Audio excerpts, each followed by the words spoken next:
avec la voix. Claude François, ce n'est pas en tant que vedette de la chanson invitée à Chanson à la carte que nous vous interviewons, mais en tant que producteur de podium. Alors pouvez-vous nous dire pourquoi vous faites ce genre de publication destinée spécialement aux jeunes? Parce que c'est une clientèle que je connais bien, et puis en tant que responsable d'une maison de disques, qui donc me produit entre autres, et qui produit d'autres artistes également, comme Chamfort par exemple. Alors au départ j'ai pensé à, non pas faire de la presse, mais à faire un journal pour soutenir la marque de disques. Puis je me suis laissé prendre au jeu, et en fait de soutenir la marque de disques, j'ai en fait fait un journal. Soutenir la marque de disques, c'était quoi? Pousser commercialement Oui, les exactement. disques? Au départ, je voulais faire ça. Soutenir dans le sens épiloguer et développer chaque personnage pour pouvoir les fixer dans la mémoire des acheteurs. C'était quelque chose de typiquement commercial au départ. Et uniquement, si vous voulez, à sens unique dans le sens de la maison de disques. C'est-à-dire que vous faisiez des vedettes par vos publications? Ça, vous savez, je l'aurais souhaité, mais malheureusement, une publication ne fait pas de vedette. S'il y avait un classement à opérer pour faire une vedette, encore que ça ne se fasse pas une vedette, mais imaginons même qu'éventuellement cela se ferait, restant dans le conditionnel, il faudrait mettre en troisième catégorie la presse. Je crois que d'abord c'est la télévision, ensuite la radio, et en troisième lieu la presse. Donc je ne connais pas encore, et je crois que ça existera de moins en moins, un journal qui ferait une vedette. Les révolutions se faisaient avec les journaux, mais il y a de cela de longues années.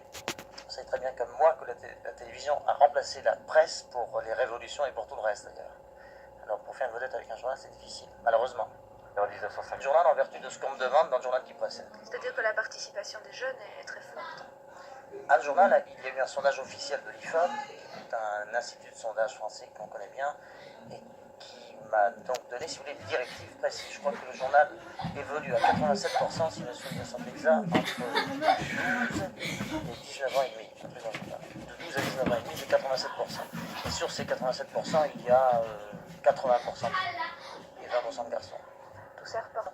J'entretiens le rêve qu'ils veulent bien voir. C'est pas un lecteur, disons qu'il y a d'autres revues, même plutôt des livres qui existent pour éduquer, c'est absolument pas une forme éducative, c'est un journal qui, si vous voulez, qui continue l'univers que peuvent se créer ces acheteurs et acheteuses à partir de disques qu'ils achètent. S'ils achètent des disques, c'est pour rêver, c'est pas des disques à message, je crois, même que ce n'est pas la nature du disque d'être un message. Et quand ils achètent ces disques, ils ont une espèce d'univers qui se développe. Disons que l'univers est de forme auditive, et que là c'est un univers de forme visuelle, de forme... C'est pas un peu de la presse à sensation? Non, pas du rêve, tout simplement du rêve. Quand on te colle... Vous n'avez pas l'impression de faire quand même du matraquage? Développer votre pensée, j'essaie de développer ma réponse. C'est-à-dire qu'à partir du moment où vous... Je vois que vous avez l'oreille dure, je répète que je ne mets que les éléments qu'on me demande. Vous n'avez pas compris? Si les gens me demandent telle et telle personne, je leur donne ces personnes-là. Si je leur donne ces personnes à la mesure où j'essaie de satisfaire leurs besoins et leurs désirs, ça n'est plus du matraquage, c'est une forme de condescendance vis-à-vis du public. C'est ça. Et en tant que producteur de disques, vous ne faites pas du matraquage? Je crois que vous connaissez pas très bien le métier. Comment puis-je faire du matraquage alors que je me contente de produire un produit, si j'ose dire, et de le diffuser au hasard des programmateurs qui, eux, décident de faire ou pas ce matraquage?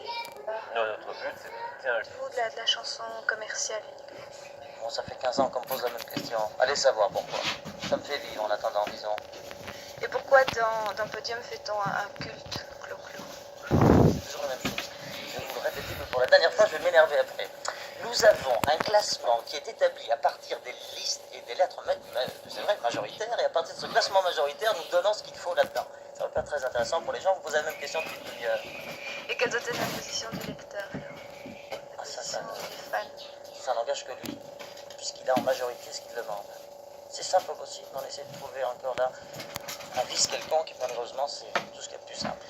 Et ça, santé à la fin. Oui, le téléphone pleure pour la dernière fois, car je serai demain au fond d'un train. Au revoir, monsieur. Au revoir,